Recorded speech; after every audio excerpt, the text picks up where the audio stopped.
Alright, so in this video, I wanted to talk about the leaderboard, kind of explain how it works and the different things you can see here.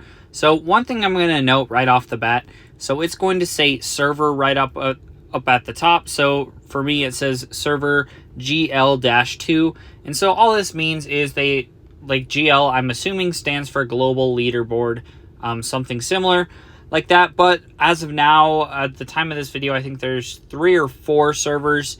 They don't really do anything as far as, everyone has the same content right now. The only thing it does, it just breaks up a internal leaderboard so you can kind of see where other players are. So the oldest leaderboard is the GL1, and then we have GL2, GL3, and GL4. But all it does is just breaks just a different breakout of players depending on how long they've played the game. The devs have talked about maybe at some point kind of merging these, so GL1 and GL2 down the road, they might just merge them into one server. But one other thing to note just regarding the servers is they will differ depending on whether you are on iOS or Android. So there's technically like 2 GL2 servers, one for iOS, one for Android.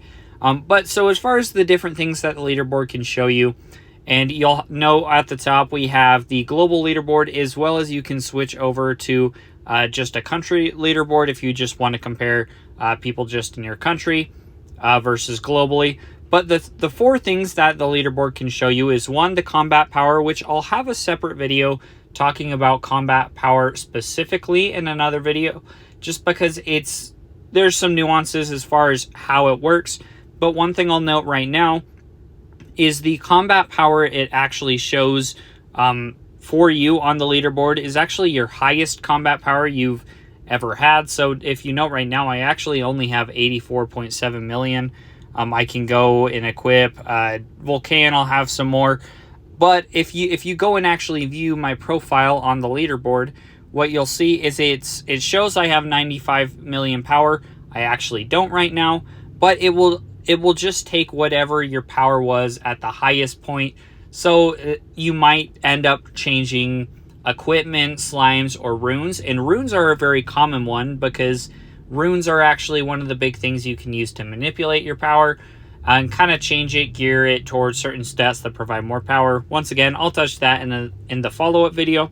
But it's going to just, so anytime you click on someone in the leaderboard, as far as the equipment, it is actually going to show you what they have equipped right now. So this is my actual setup right now. Nepris, Dominator, and Thunder God set. However, when I got my highest power, I was using different equipment, and I was actually using Vulcan, but it just shows you what their current equipment is. So when you go and look at someone on the leaderboard, see what equipment they're using, that's probably going to, in general, that's probably the correct equipment to use as far as progressing through the game. But if you're trying to get the highest combat power, there are different things to look for.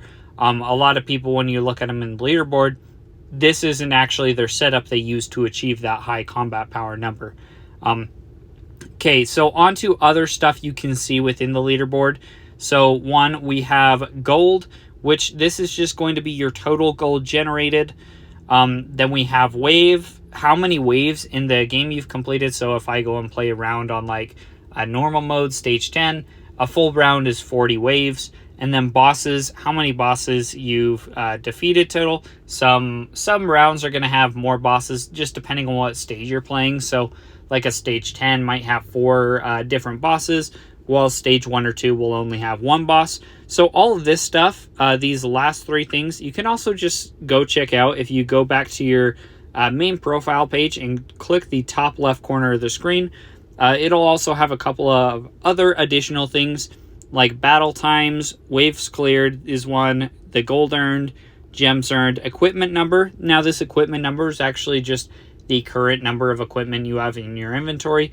If you merge some or dismantle them, that number will go down. Obviously, if you play a few rounds, collect some equipment, that number will go up. It doesn't really mean anything necessarily. It's just kind of just a number they do keep track of.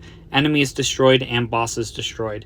But that's all for this video. Stay tuned, check out, hopefully tomorrow I'll have another video kind of posted just talking more specifically about combat power, what you can kind of play around with to try and get a high combat power. It doesn't really do anything as far as progressing through the game necessarily, but it can be a cool thing to just see yourself high up on the leaderboard. But thanks for watching. Let me know if you have any questions.